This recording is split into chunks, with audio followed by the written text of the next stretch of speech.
안녕하세요. 서울에 거주하고 있는 40대 주부입니다. 저에겐 금쪽 같은 아들 하나와 든든한 남편이 있어요. 이 두 남자 덕분에 저는 공주님처럼 살고 있어요.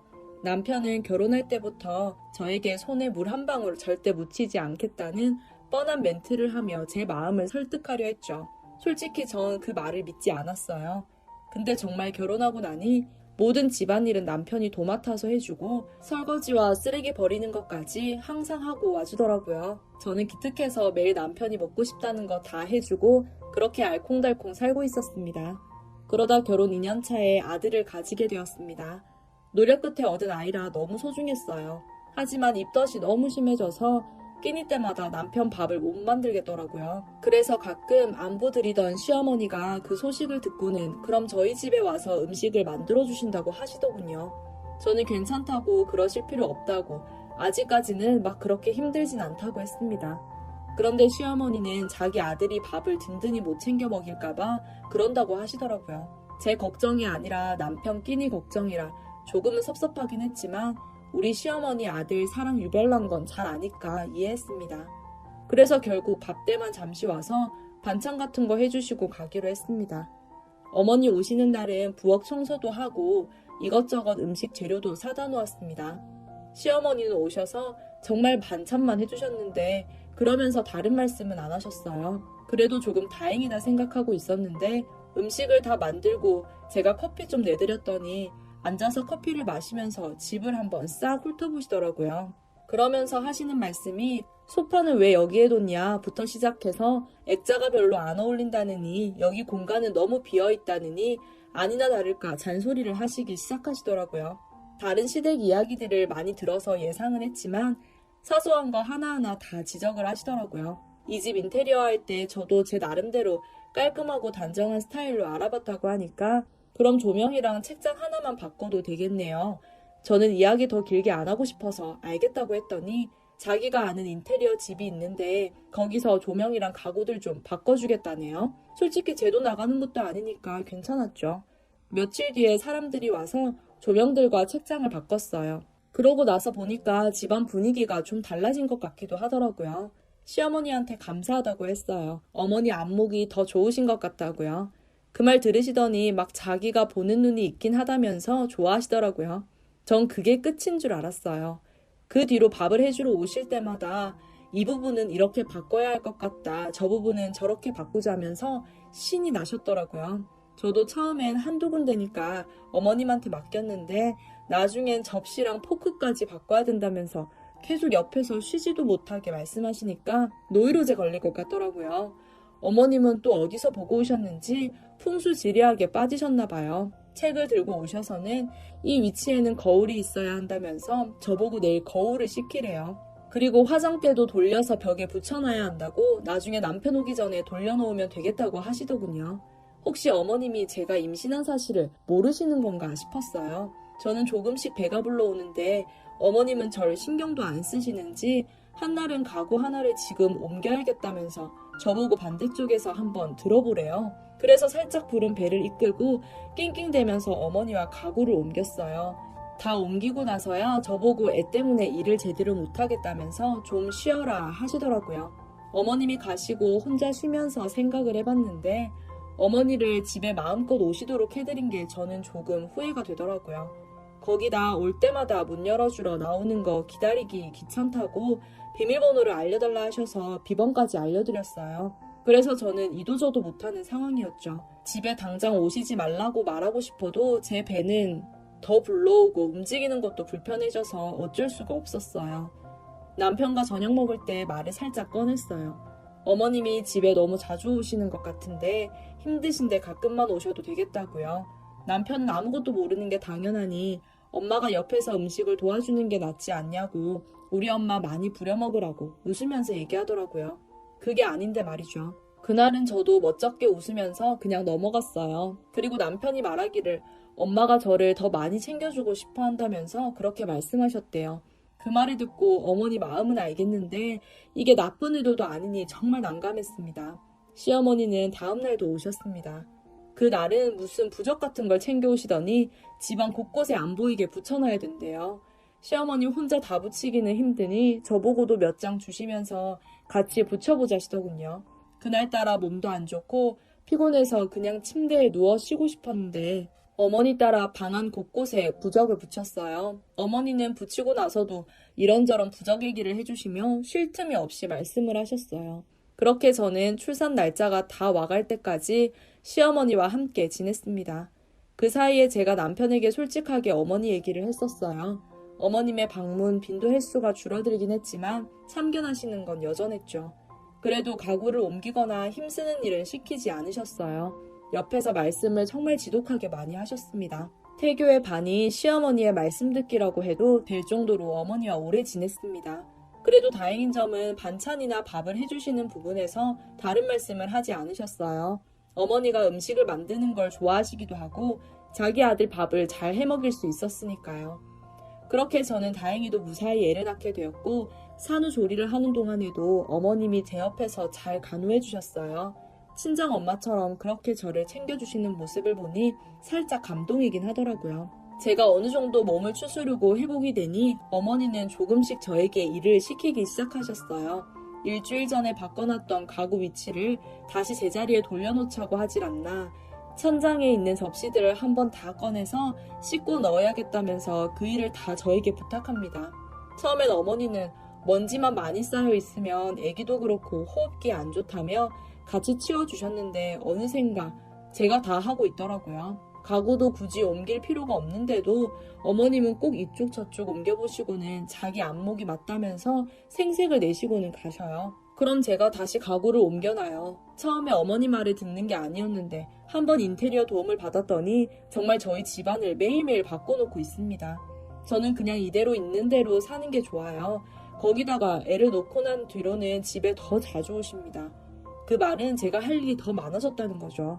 어머니는 하나부터 열까지 정말 간섭을 다 하셨어요.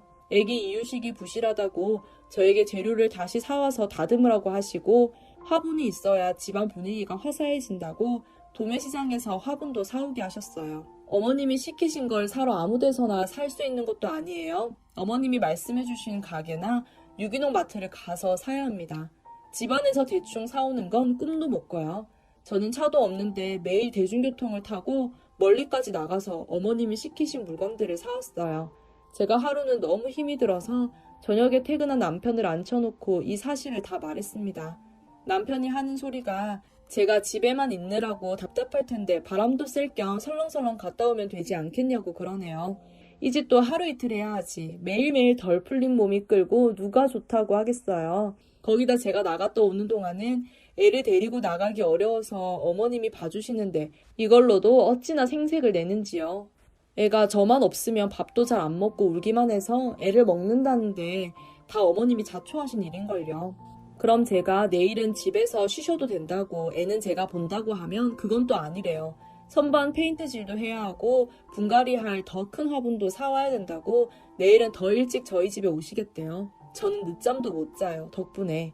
어느 날은 너무 피곤해서 애기와 같이 늦잠을 자고 있었는데 어머니가 들어오셨나 봐요. 근데 어머님 친구분이 같이 오셨더라고요. 자다 일어난 저를 보시고는 친구가 왔는데 이런 모습 보여주면 어떡하냐면서 핀잔을 주셨어요. 저는 아무 말도 못하고 잠이 덜 깬 채로 커피와 다가를 내드렸죠. 두 분이서 커피를 마시고 수다를 떨면서 저희 집을 막 둘러보시더라고요. 어머님은 이 집 인테리어를 전부 자신이 한 거라고 자랑을 하시고 친구분은 너무 예쁘다며 어떻게 다 했냐고 난리도 아니더군요. 옆에서 보고 있는 저는 웃음만 나왔습니다. 어머니 집도 아니고 아들 사는 집에 불쑥 찾아와선 제 집인 양 그렇게 자랑하는 걸 보고 있으니 괜히 싫더라고요. 아무리 시어머니라고 해도 예의가 없지 않나요? 그날 그렇게 수다를 떨고 가시더니 며칠 뒤에 또 어머니가 오셨는데 이번엔 친구분 3명을 더 데리고 오셔서는 커피 4잔만 내달라며 너무 자연스럽게 친구분들에게 저희 집을 보여주시더라고요. 저는 아무 말도 못하고 커피와 전날 먹으려고 구워뒀던 쿠키를 내어드렸어요. 평소에 베이킹과 요리하는 걸 좋아해서 자주 만들어두는데 어머님 친구분들이 맛있게 드셨나봐요. 수다를 떠시다가 저녁 시간이 되어 가시나 싶었는데 며느리가 해준 저녁밥 한번 먹어보자면서 저녁을 차려보라고 하시네요. 미리 말씀을 하신 것도 아니고 재료도 없는 상황에서 정말 어이가 없고 화가 났습니다. 어쩔 수 없이 재료를 급하게 사오겠다고 하고 나가려는데 어머님이 저보고 집 밑에 마트 말고 매일 가서 사오는 곳에서 사오라고 하셨어요. 일부러 친구분들에게 들리라는 식으로요. 저는 애를 데리고 나와 겨우겨우 유기농 전문 가게에 가서 재료를 사고 집으로 들어가는데 눈물이 나더라고요. 우리 친정엄마한테도 이렇게는 못 해줬는데 당연한 듯이 누리는 시어머님이 얄밉고 속상했습니다. 저는 집 앞에서 잠깐 애 데리고 울다가 들어갔습니다. 어머님이 왜 이렇게 늦게 오냐고 한 소리 또 하시더라고요. 저는 재료가 없어서 다른 가게도 갔다 왔다고 얼버무리고 서둘러 저녁거리 후딱 만들어서 내드렸어요. 친구분들과 어머님이 제가 내간 상을 드시더니 밥맛이 맛있다고 기대도 안 했었는데 괜찮다고 하시더라고요. 그러면서 어머님이 하시는 말씀이 원래는 재료도 볼 줄도 모르고 그냥 대충 밥 해먹는 애였는데 자기가 키운 거라면서 며느리 사람 만들어 놨다면서 그러더라고요. 무슨 애 취급하듯 친구분들 앞에서 그렇게 대놓고 말하니 기분이 너무 나빴어요. 어머님과 친구분들 가시고 남편 오자마자 저는 서럽게 울었습니다. 남편이 놀라면서 왜 그러냐고 묻길래 남편 붙잡고 그날 있었던 일을 하소연하니 남편이 그런 줄은 몰랐다며 자기가 엄마한테 얘기해서 못 오게 하겠다네요. 남편 말 들으니 좀 마음이 편해져서 앞으로는 저희 집에 안 와도 된다고 대신 말 좀 잘 돌려서 해주라고 했어요. 남편은 바로 말을 했는지 다음 날부턴 어머님이 집에 안 오시더라고요. 그래서 몇 달간은 집에서 아기와 푹 쉬면서 편하게 지냈습니다. 가끔 남편이 아기 사진이랑 동영상 찍어서 어머님한테 보내드리고 했고요. 어머님한텐 죄송하지만 솔직히 챙길 사람도 없고 신경도 안 써도 되니 너무 편했어요. 그러다가 하루는 어머니한테 연락이 왔어요. 친구분들과 커피를 마시다가 저번에 제가 만들어준 쿠키가 너무 맛있어서 연락했대요. 혹시 다시 만들어줄 수 있는지 싶어서요. 저는 그 말을 듣고 좀 뜬금없어서 웃겼지만 별로 힘든 일은 아니기에 만들어서 어머니 댁에 갖다 드리겠다고 했습니다. 곧바로 쿠키 몇 세트 만들어서 어머니 집으로 찾아갔어요. 집에 거의 다 왔을 때 어머니한테서 전화가 오더라고요. 거의 다 왔다고 했더니 오는 길에 막걸리를 좀 사다 달래요. 친구들이랑 전이랑 막걸리를 마시고 있는데 술이 다 떨어졌다고요. 그 말을 듣고 예전에 당했던 기억들이 다시 떠오르면서 그럼 그렇지 하고 어차피 쿠키만 주고 돌아올 거니 부탁은 들어주자 하고 막걸리도 같이 사서 집에 들어갔습니다. 들어가자마자 진동하는 술 냄새에 얼굴이 절로 찌푸려지더군요. 거실에선 어머니와 친구분들이 술판을 벌이고 난리가 나셨었어요. 보기로는 오전부터 그렇게 마셔대신 것 같더라고요. 바닥에 어질러진 술병들과 군데군데 쏟긴 술 때문에 집안 꼴이 말이 아니었습니다. 어머니가 저를 보시더니 아유 우리 귀한 며느리 왔다면서 막 웃으시더라고요. 시어머니한테 이게 무슨 일이냐고 아버님은 어디 가셨냐고 물었더니 골프 치러 가서 내일쯤에나 올 거라며 저보고 온 김에 같이 있다가 가래요. 전 술 냄새만 맡아도 속이 울렁거려서 줄 것만 주고 가려고 왔다고 쿠키는 부엌 테이블에 놔두고 돌아가겠다고 하고 일어나려는데 어머님이 저를 잡으시더라고요. 그러면서 시어머님 친구분들한테 저를 보라면서 시어머니 집에 왔으면서 발도장만 찍고 가는 것 보래요. 그래서 저는 시어머니 친구분들과 시간 보내고 계신데 괜히 방해하기 싫어서 그런 거라고 좋게 말씀드렸습니다. 어머니는 들은 채도 안 하시더니 제가 만든 쿠키를 들고 와보래요. 식당에서 직원한테 부탁해도 그렇게는 부탁 안 할 거예요. 무슨 종 부리듯이 음식을 내오라고 하시더군요. 그냥 이 순간만 넘기자 하고 쿠키를 접시에 담아 갖다 드렸어요. 친구분들과 나눠 드시더니 오늘은 왜 맛이 없냐면서 시어머니 준다고 일부러 맛없게 만든 거 아니냐고 하길래 저는 어이가 없어서 그런 거 아니고 저번과 똑같이 만들었다고 어머님이 지금 술을 드셔서 그러신 거 아니냐고 말했습니다. 시어머니는 그럼 자기가 거짓말을 하는 거냐고 언성을 높이시더라고요. 그러면서 분위기 깨져서 술 못 마시겠다면서 친구분들에게 나가서 바람이나 쐬고 오자면서 일어나시더라고요. 그 뒤에 한마디 덧붙이셨어요. 이걸 저보고 다 치워놓으라고요. 전 그 말을 듣고 도저히 참을 수가 없어서 들고 있던 쟁반을 그대로 바닥에 던졌어요. 쿠키들이 다 쏟아졌고 어머니와 친구분들이 잠시 놀라셨는지 저만 바라보시더라고요.